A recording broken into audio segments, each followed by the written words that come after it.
คนโบราณว่าไว้ถ้าทำงานก็จะแพ้แรงงานคือการกระทำที่จัดการกับความเสี่ยงและรับเอาผลตอบแทนด้วยเหตุนี้ตัวเลือกของผมที่ว่า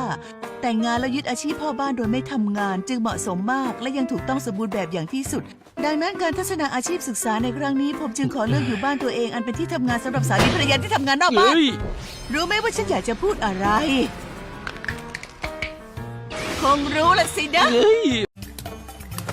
お客さんたちいい食べっぷりだねお代は大丈夫なのかいお楓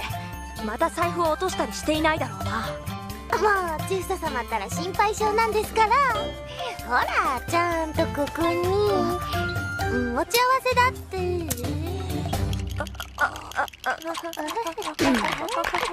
Everyone out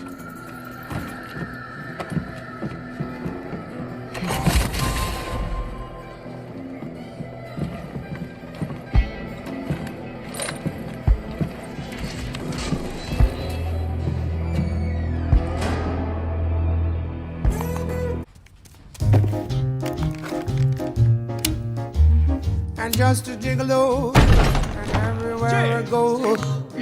He's winning everyone's affection indiscriminately. Attention whore. Not to mention holding him feels really good. He's so warm. They're holding him? He's so fluffy and warm you just can't help yourself.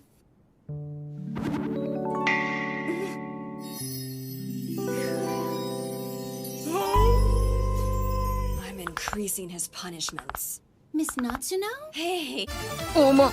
ルルネだよな主様なんかおかしいです私の体が見える見える落ち着けちゃんと説明するからよう誠一何してんだい